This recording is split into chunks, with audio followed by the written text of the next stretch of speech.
어느 교회 권사님이 길을 가다가 같은 교회 젊은 여직선을 만났습니다. 그래서 어디 가냐고 물어봤습니다. 여직선이 학원에 갑니다. 무슨 학원에 가? 이렇게 물어보니까요. 요즘 남편이 반찬이 맛이 없네 투정을 하고 그래요. 그래서 권사님이 그럼 요리학원에 가나? 이렇게 물어보니까 여직선이 대답합니다. 아니요. 유도학원에 다닙니다. 더운데 반찬 투정하시면 안 돼요. 요즘 날씨도 덥고, 그렇죠? 그냥 날씨가 더워서 몸도 축 처지고, 무기력하고, 보양식, 먹어도 별 효과도 없고, 그렇습니다. 이 7월 첫째 주에 우리가 맥주 감사주일로 드려지는데요. 맥주 감사주일로 강의실 잠깐 말씀드렸듯이 어떤 절기의 의미보다는 우리가 성경에 절기가 있기 때문에 지키는 것은 아닙니다. 모든 절기와 안식일과 의미도 주님께서 폐하셨기 때문에 그 절기 때문에 우리가 절기를 지키는 것이 아니고 한 해의 절반을 지켜주신 하나님 앞에 이전에도 보리를 추수하고 가을에 벼를 추수해서 그 허락하신 하나님께 감사함으로 성경에 있는 그 맥주 감사주의를 가지고 와서 그 정신을 그대로 가지고 와서 감사의 의미로 이 주의를 드렸습니다. 그것이 이제 맥주 감사주의고요. 그래서 우리가 늘 7월 첫째 주를 생각하면 한 해의 절반 지나지 않습니까? 절반 동안 지켜주신 하나님의 은혜에 감사하고 저희 교회에서는 보리를 출시하신 분 아무도 안 계시잖아요.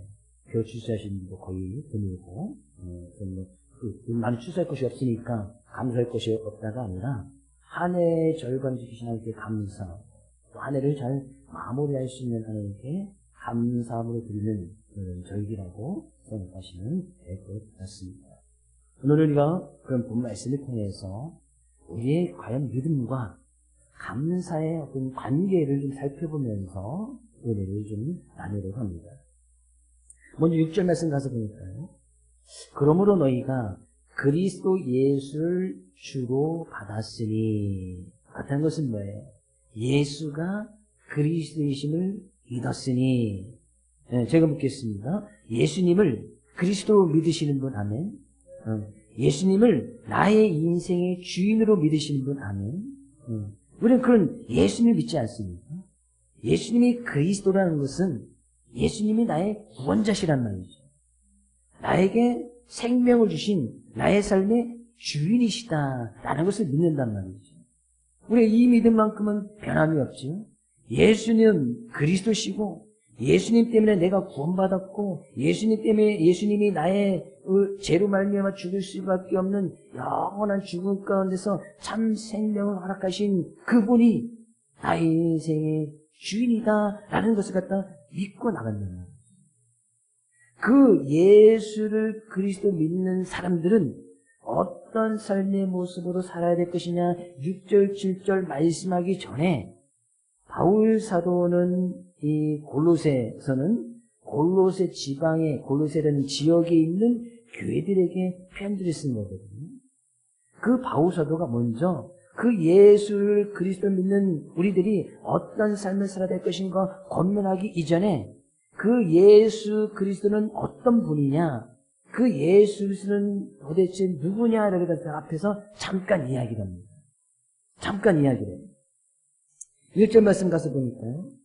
내가 너희와 라오디게아에 있는 자들과 무릇 내 육신의 얼굴을 보지 못한 자들이여 얼마나 있으니 너희가 알기를 원하노니 바울 사도가 골로새 지방 지금같이 편지를 쓰면 금방 간다든지 편지를 쓰면 복살해서 많은 사람에게 나눠줄 수 있는 그런 상황이 아니었습니다. 당시에는 종이라는 것도 구하기도 힘들었고 그것을 보관하는 것도 힘들었습니다. 대부분의 당시의 편지는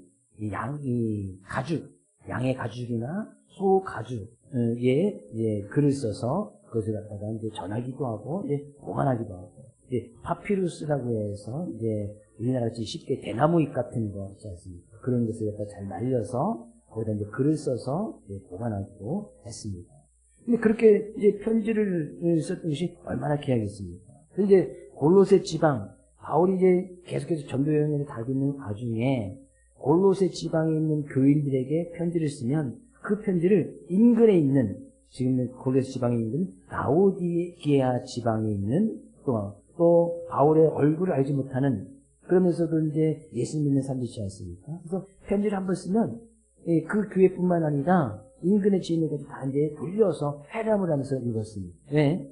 바울사도의 편집가는 우선 이제 복음이 뭔지, 예수 그리스도가 뭔지 잘 소개를 하고 있기 때문에 그것이 꼭 이제 골로새 지방에 있는 교회에만 해당되는 것이 아니고 여러 지역에 있는 사람들에게도 해당되기 때문에 그 편지를 회람하면서 읽었습니다. 바울사도가 지금 그렇게 이야기하는 것이죠. 내가 얼마나 힘쓰는지 알기를 원한다.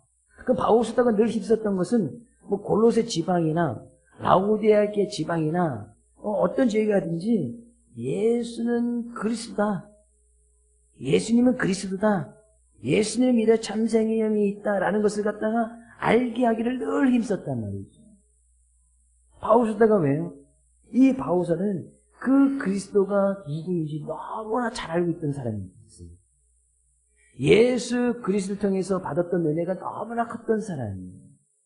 그러니 그는 그 은혜를 분명히 깨달아서 그 은혜를 받은 자의 삶의 모습으로 예수는 그리스도라는 것을 분명히 증거하고 다녔단 말이에요. 그 예수는 그리스도라는 것을 분명히 알 때에 2절 말씀에서 보니까 이는 그들로 마음의 위안을 받고 사랑 안에서 연합하여 확실한 이해의 모든 풍성함과 하나님의 비밀인 그리스도를 깨닫게 하려 함이니. 내가 왜 예수 그리스도라는 예수님은 그리스도라는 것을 분명히 증거하고 다녔냐? 그 예수님이 그리스도를 분명히 알 때 마음에 참 위안을 받는다. 여기서 이제 위안이라는 것은 세상 쪽에서 받는 그런 위안과는 전혀 다릅니다.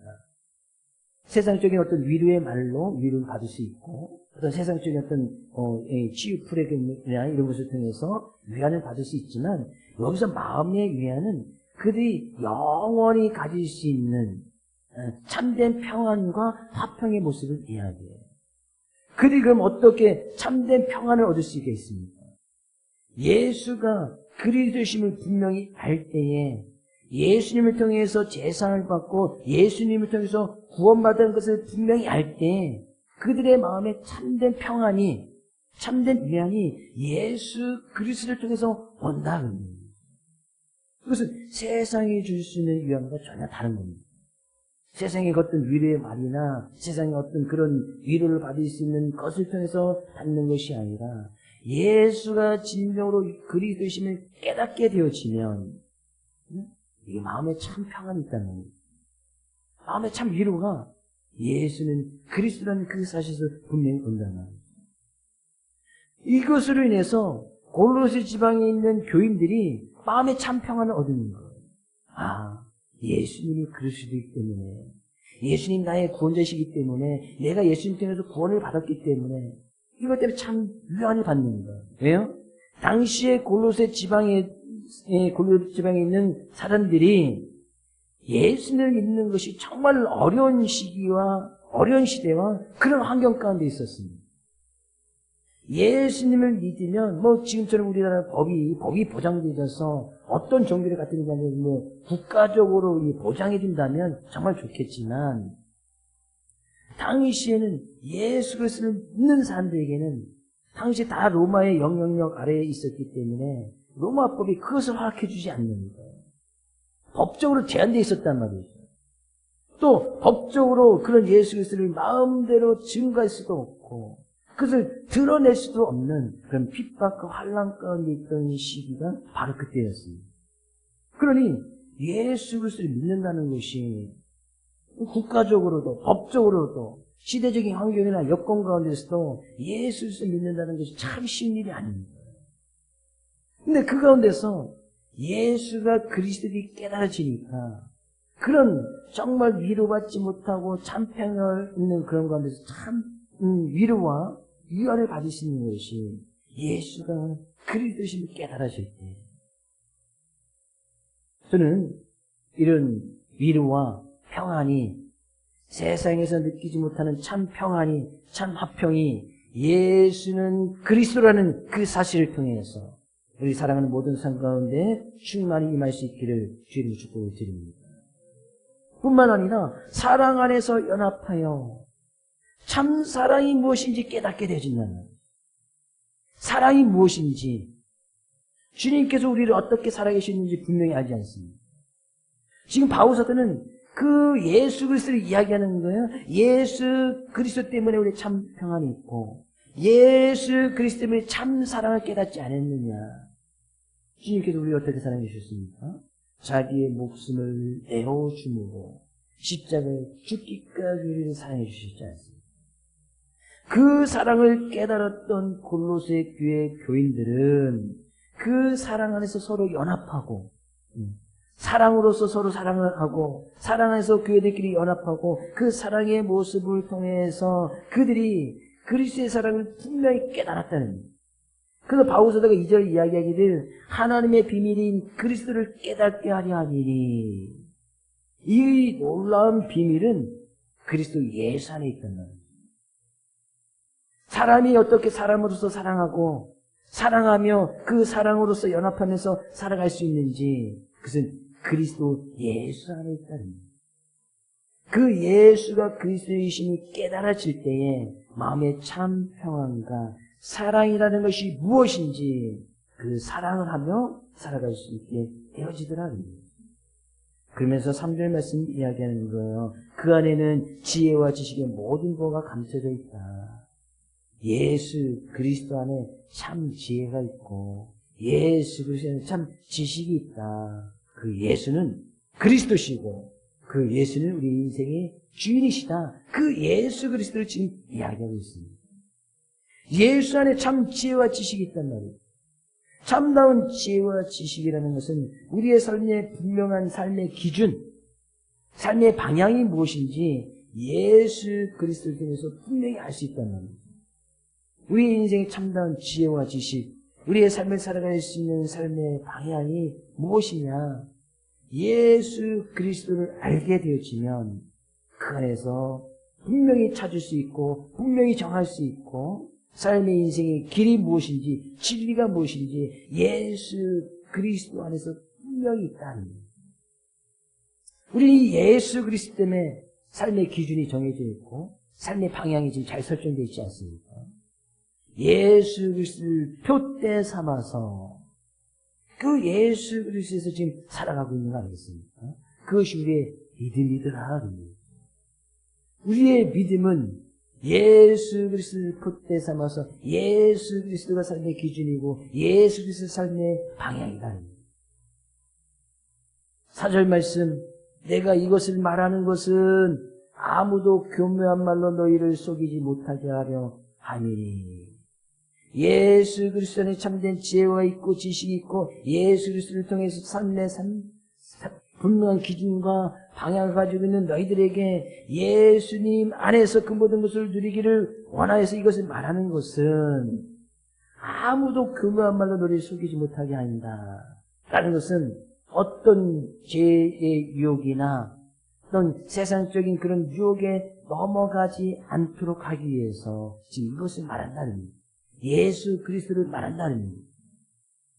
그것은 당시에 골로새 교인들이나 많은 성도들에게 분명히 예수 그리스도를 분명히 알아서 세상적인 유혹, 죄의 유혹, 우리가 참된 그리스도를 살지 못하도록 하는 수많은 유혹들에서 그것에서 넘어가지 아니하고 그 안에서 분명히 살게끔 하기 위해서 예수 그리스도를 알았나. 5절 말씀에 이렇게 이야기하네요. 이는 내가 육신으로 떠나있으나 심령으로 너희와 함께 있어 너희가 질서 있게 행함과 그리스도를 믿는 너희 믿음이 굳건한 것을 기쁘게 봄이라.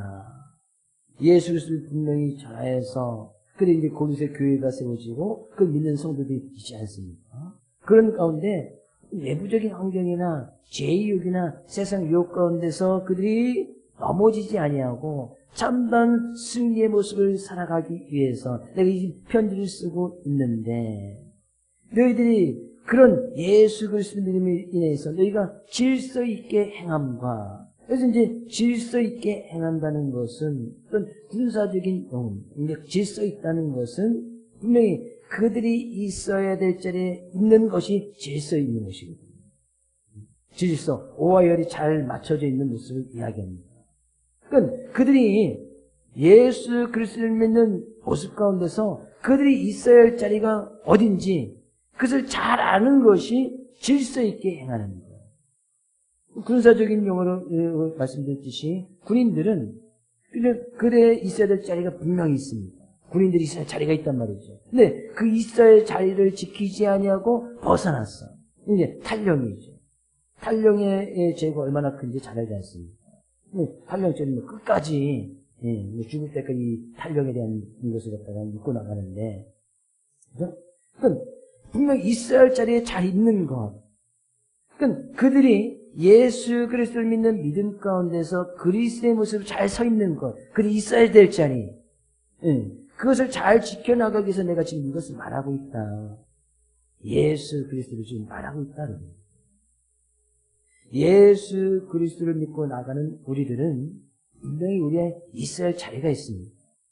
믿는 사람들이 있어야 될 자리가 있고, 먹어야 될 것이 분명히 있고, 먹지 말아야 될 것이 있고, 마셔야 될 것이 있고, 마시지 말아야 될 것이 있고, 가야 될 곳이 있고, 가지 말아야 될 것이 있고, 내가 가서 서야 될 것이 있고, 서지 말아야 될 것이 분명히 있다는 겁니다. 이것이 질서 있게 행하는 것이거든요. 이 기준이 뭐냐? 지혜와 지식의 모든 보화가 예수 그리스도 안에 있다는 거 아니겠어요? 그것을 깨닫는 것이 예수는 그리스도라는 것을 분명히 깨달아질 때에 그것이 분명히 기준이 잡힌단 말이죠. 방향이 분명히 잡힌단 말이죠. 예수 그리스도를 믿는다고 하지만 여전히 내가 여기 있어야 되는지 있지 말아야 되는지 이것을 먹어야 되는지 먹지 말아야 되는지 이것이 분간이 가지 못한다면 예수는 그리스도라는 것을 분명히 잘 깨닫지 못하는 거예요. 예수님이 나의 인생의 주인 되심을 깨닫지 못하는 거예요. 예수님을 통해서 참된 평안을 누리지 못하는 거예요. 예수님을 통해서 참 사랑을 깨닫지 못하는 거예요. 바울사도는 그런 외부적인 환경 가운데 예수를 믿기 힘든 그런 상황 가운데 있는 골로새 교인들에게 너희들이 그렇게 질서 있게 잘 행하는 거 정말 기쁘다라고 이야기하는 거 아니겠어요? 그러면서 바울사도가 정말 그 예수 그리스도를 믿고 나가는 그들에게 그러면 어떤 삶을 살아야 될 것인지 지금 권면하고 있는 거예요. 6절 그러므로 너희가 그리스도 예수를 주로 받았으니 그 안에서 행하되 예수 그리스도를 주로 받았으니 그 안에서 행하라. 분명히 그들이 질서 있게 행한다는 것은 그들이 있어야 될 자리, 있지 말아야 될 자리 분명히 그것을 잘 아는 것이 질서 있게 행한다는 거 아니겠습니까? 근데 분명히 알았듯이 늘 그들의 삶 가운데서 행하는 것들이 주 안에서 예수 그리스도 안에서 늘 행하란 말이죠. 먹든지 마시든지 무엇을 행하든지 주 안에서는 것은 주님이 주신 말씀 안에서 말씀이 기준이 되고 말씀이 우리의 삶 가운데 테두리가 되어져서 늘 그 안에서 행해야 된다는 거예요. 그러니 질서 있게 행한다는 것은 내가 말씀 안에 잘 거해 있어서 그죠? 그 말씀의 지배를 받고 말씀의 인도를 받아 살아가는 것이 참된 질서 있게 하는 거 아니겠습니까?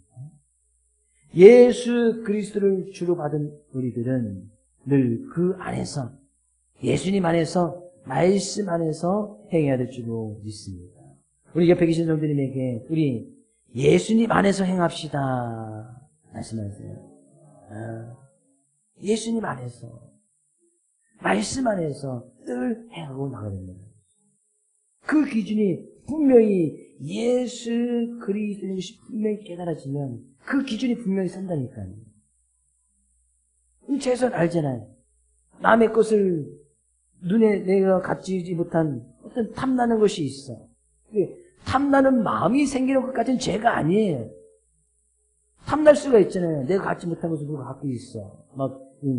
저도 가끔 사촌 동생이 보면 목에 금 목걸이 20돌을 딱 이렇게 막 자랑스럽게 하고 다녀요. 이렇게 막 드러내고 다녀요. 탐나더라고. 야, 그 반 잘라서 나 좀 줘라. 요즘 금값이 얼마인데 형 줘요. 막 그래. 탐나잖아요. 그런 마음이 드는 건 죄가 아니에요. 마음이니까, 그건 우리의 어떤 감정이니까. 근데 그것이 마음에 든다고 내가 그 친구의 목을 잘라서 금목걸이를 뺏어갔어. 이건 죄가 되는 거죠. 근데 말씀 기준에 딱 서 있으면 탐나는 마음이 생기면 그래 너 좋겠다. 여기서 끝나지. 그것을 갖다 그냥 목을 잘라가지고 그 금목걸이를 뺏어오지 않는단 말이죠. 그냥 극단적인 예를 하나 드는 겁니다. 말씀의 기준에 분명히 서 있으면 탐하는 마음이 올라와서 이 탐심이 우상숭배가 되어서 그것을 도덕질하지 않도록 하는 그런 기준이 분명히 쓴단 말이죠. 분명히 이것을 먹어야 되는지 먹지 말아야 되는지 가야 되는지 가지 말아야 되는지 그 기준이 예수는 그리스도라는 그 사실을 분명히 깨닫게 되어지면 그 안에서 행해야 된다는 거예요. 7절 말씀 이렇게 이야기하네요. 그 안에 뿌리를 박으며 세움을 받아 교훈을 받은 대로 그 안에 뿌리를 박으며 근데 뿌리라는 것이 얼마나 중요한지 잘 알지. 나무가 있으면 다 뿌리가 있습니다. 뿌리가 튼튼하면 이 나무는 튼튼한 것이 당연합니다.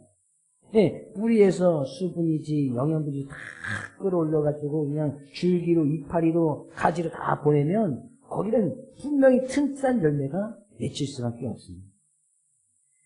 그 안에서 뿌리를 박으라는 것은 예수 그리스도 안에서 뿌리를 깊게 박으란 말이에요. 우리의 생각도 예수 그리스도의 생각을 박을 수 있도록 그 안에서 뿌리를 깊게 내려야 된다는 말이에요.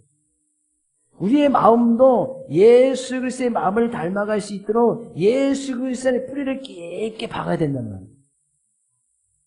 그래야 세움을 잘 받아 우리가 잘 설 것이 아니냐, 잘 자랄 것이 아니냐, 튼튼해질 것이 아니냐, 굳건해질 것이 아니냐. 여기서 굳건하다는 것은 믿음에 굳게 서서 5절에서도 믿음이 굳건하다고 이야기하고 있는데 여기서 굳건한 것도 질서 있게 행하는 마찬가지로 군사적인 용어입니다. 그래서 이제 굳건하다는 것은 전투 태세를 갖추는 것을 이야기해요. 군인들이 막 전쟁에 입각해서 싸울 준비를 하고 있는 것을 이야기하는 겁니다. 굳건하다는 것은 내가 싸울 준비가 다 되어 있는 거예요. 싸울 준비를 다 갖춰져 있는 거예요. 믿음으로 싸울 준비가 잘 갖춰져 있는 거예요. 믿음으로 교묘한 말로 우리를 속이려 할 때 싸울 준비가 잘 되어 있는 거예요. 믿음으로 싸울 준비가 잘 되어 있어서 죄의 유혹이 와도 세상적인 유혹이 와도 어떤 탐심하는 마음이 생겨도 그것을 물리칠 수 있는 그런 준비가 잘 되어져 있는, 그래서 우리의 생각이나 마음이나 말하는 그 모든 것들이 예수 그리스도 안에서 뿌리를 깊게 내려야 된단 말이죠. 그래서 우리의 생각도 우리의 마음도 우리의 행하는 모든 것들도 예수 그리스도 안에서 행할 수 있도록 그 안에 그냥 믿음의 뿌리를 깊게 박아야 된다는 거예요. 뿌리가 깊은 나무는 결코 요동하지 않습니다. 뿌리가 깊은 나무는 절대 쓰러지지 않는단 말이죠. 큰 강풍이 불어도 큰 태풍이 몰아쳐도 뿌리가 깊은 나무는 결코 쓰러지지 않아요. 물론 우리 밖에 보는 나무들은 강풍이 불어도 쓰러지긴 하겠지만 이건 비유적인 말씀이에요. 믿음이 예수 그리스도 안에 뿌리를 깊게 내린 사람들은 웬만한 역경이 와도 바람이 불어도 창수가 나도 결코 요동하지 않는다. 흔들리지 않는다는 말이에요. 오히려 그것과 굳건하게 서서 맞서 싸워서 그것을 이기려고 하지 그것에 결코 지지 않는단 말이죠.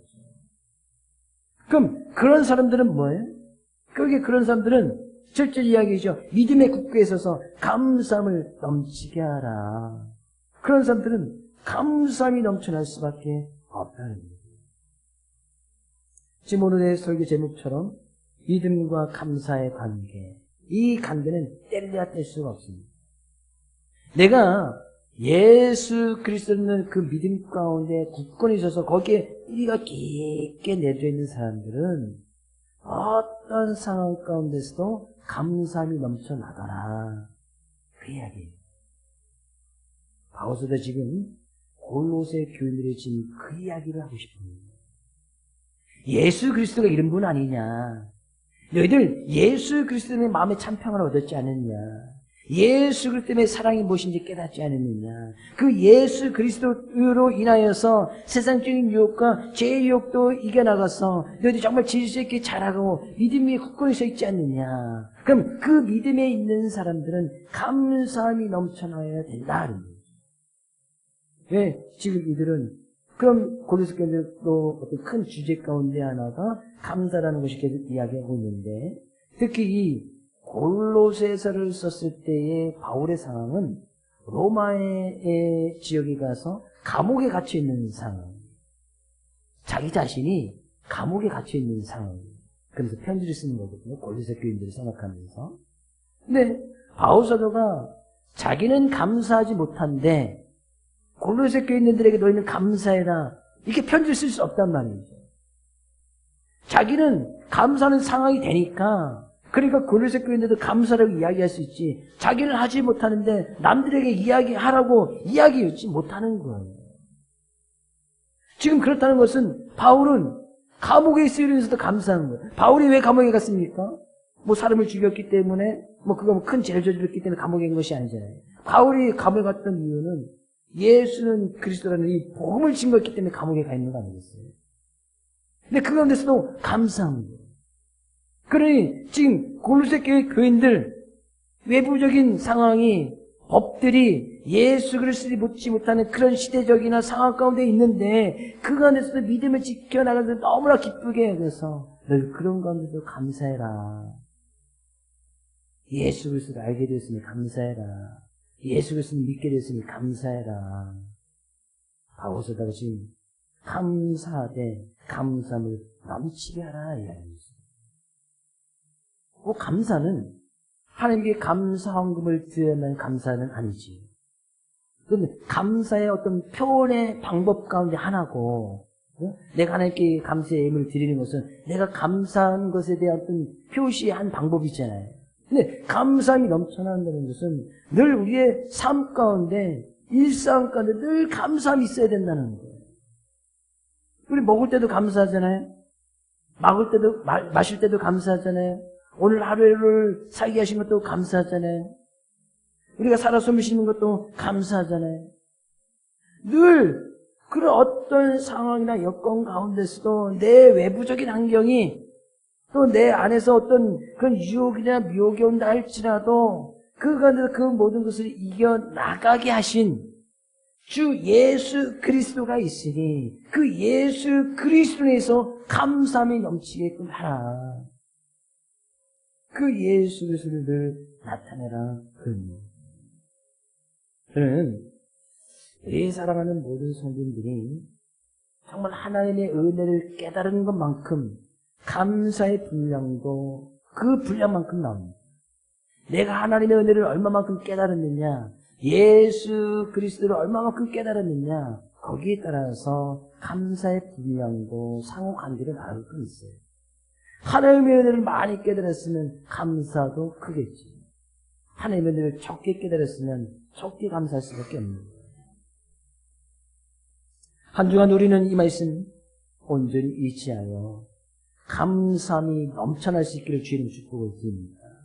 내가 예수 그리스도님을 믿음 그 안에 뿌리를 깊게 박아서 행여나 유혹이 하고 어려움이 오고 문제가 생기고 믿음을 이루어 승리하며 나갈 수 있기를 원하고 그 모든 것을 승리케 하신 예수 그리스도 앞에 감사함으로 한 주간도 믿음의 승리의 모습이 있기를 주의 이름으로 축복을 드립니다.